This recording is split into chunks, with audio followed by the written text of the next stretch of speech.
نحمدہ ونصلی علی رسولہ الکریم۔ بہت مبارک ہیں وہ حضرات جو حج کی سعادت حاصل کر رہے ہیں، یہ اللہ کی توفیق ہے۔ حج کیا ہے؟ احرام باندھ کر حاجی اللہ کی طرف بڑھا ہے، اللہ سے مانگنے کے لیے، اپنے گناہوں کی بخشش چاہنے کے لیے۔ حج دعا مانگنے کا نام ہے، اللہ سے لینے کا نام ہے۔ اس لیے حج کی تیاری میں اور حج کی خوبصورتی میں بہت اہم عبادت دعا مانگنا صحیح آ جائے، اس کو سیکھ کر جانا ہے۔ دعا وہ عمل ہے کہ اللہ پاک سے جو مانگتا ہے اللہ اس سے خوش ہوتے ہیں، اور جو نہیں مانگتا اللہ اس سے ناراض ہوتے ہیں۔ اللہ فرماتے ہیں دعا تو عبادت کا مغز ہے، الدعاء مخ العبادہ۔ سارا حج عمرہ دعا پر شروع ہوتا ہے، دعا پر ہی ختم ہوتا ہے، اور ہمیں دعا ہی نہیں مانگنی آتی۔ ایک ہوتا ہے دعا مانگنا اور ایک ہوتا ہے دعا پڑھنا۔ اس بات کو سمجھ لیں، دعا دیکھ کر جب آپ پڑھ رہے ہوتے ہیں نا تو وہ دعا پڑھنا شمار ہے، مانگنا نہیں ہے۔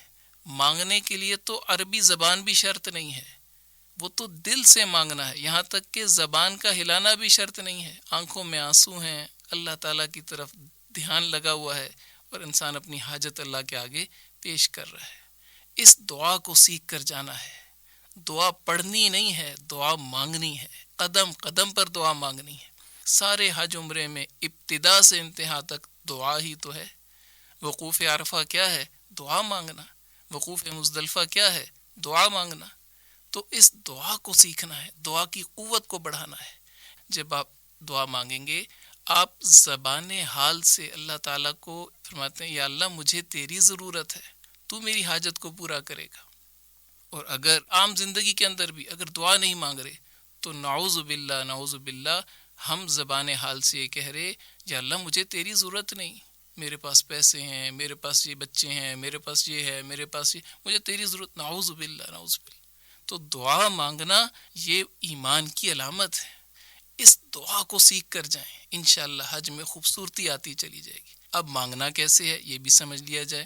یہ اللہ پاک نے سمجھایا، بیان کیا۔ پہلے اپنے لیے ربنا اغفر لی ولوالدی، پہلے اپنی ذات کو سامنے رکھتے ہوئے چھوٹا بن کے، اللہ میں گناہ گار ہوں، اپنے لیے مانگیں۔ پھر اپنے والدین کے لیے مانگیں، پھر اپنے بچوں کے لیے، گھر والوں کے لیے، بہن بھائی، رشتہ دار، خالہ ماموں چچا تایا، یہ سب آ گئے۔ پھر اپنے محلے دار، پڑوسی، دوست، احباب، جہاں آپ کام کرتے ہیں، سب کو شامل کر لیں۔ پھر آپ اپنے ملک کے لیے مانگیں، پھر آپ پوری دنیا کے مسلمانوں کے لیے مانگیں، اور پھر آپ پوری انسانیت کے لیے مانگیں کہ جو بغیر کلمے کے ہے وہ بھی تو حضور کا امتی ہے، ہمارے نبی کا امتی ہے، ایمان نہیں لایا لیکن اس کو کلمہ پہنچ جائے۔ حضور تو اس مقصد کو لے کر آئے تھے، تو ان کے لیے بھی دعا مانگیں۔ آپ علیہ الصلوۃ والسلام نے اپنے ہر امتی کے لیے دعا مانگی، یا اللہ ان کو ہدایت دے دے۔ تو ایسے ہی غیر مسلموں کے لیے بھی ہمارے دل سے ہدایت کی دعا نکلے، اور ہمیں اس بات کو پہچاننا چاہیے کہ ہم حضور کے امتی ہیں۔ پوری دنیا کے انسانوں کا اسلام میں داخل ہونا یہ ہمارے لیے فخر کی بات ہے۔ تو ہمارے اندر تو یہ جذبہ نہیں ہونا چاہیے کہ ہمیں ان کا کچھ مال چاہیے، نہیں۔ آپ کے اسلام کا رخ کیا ہے کہ پوری دنیا والوں کو پیغام دے دیں۔ دعا کے راستے سے ہم مانگ رہے ہیں یا اللہ ساری انسانیت کو ہدایت کا نور دے دے۔ ہمیں تو ان کو دینا ہے، ان سے لینا نہیں ہے۔ ہمارا تو وجود بیان فرمایا کہ آپ کا مقصد لوگوں کو جنت کے دروازے پر لا کر کھڑا کرنا۔ تو اللہ نے آپ کو یہ موقع دیا، اللہ کے گھر گئے ہیں، ان ساری دعاؤں کو اس رخ سے مانگتے چلے جائیں، اپنے لیے، والدین کے لیے، اولاد کے لیے، رشتہ داروں کے لیے، دوستوں کے لیے، اور پھر ملک کے لیے، مسلمانوں کے لیے، اور سارے انسانوں کے لیے۔ اس ترتیب سے مانگیں گے، انشاءاللہ آپ کی دعا 15 منٹ، آدھے گھنٹے، 1 گھنٹے بڑھتی چلی جائے گی۔ آپ علیہ السلام کی تو حج کے موقع پہ 5-6 گھنٹے کی دعا ہے۔ اس کی ہم نے مشق کرنی ہے اور اس کی تیاری کے ساتھ جانا ہے۔ اللہ تعالیٰ نے آپ کو یہ سعادت دی ہے، اللہ کے گھر کی حاضری اللہ سے مانگنے کے لیے ہے۔ قدم قدم پہ مانگیں گے، ملتا چلا جائے گا، اور آپ کی زبانوں پر ہوگا جو مانگا ملتا گیا، اور مانگنے سے اللہ کے قرب میں بھی اضافہ ہوگا۔ تو اللہ پاک نے اس کا موقع دیا ہے، اس کو ضائع نہیں ہونے دینا۔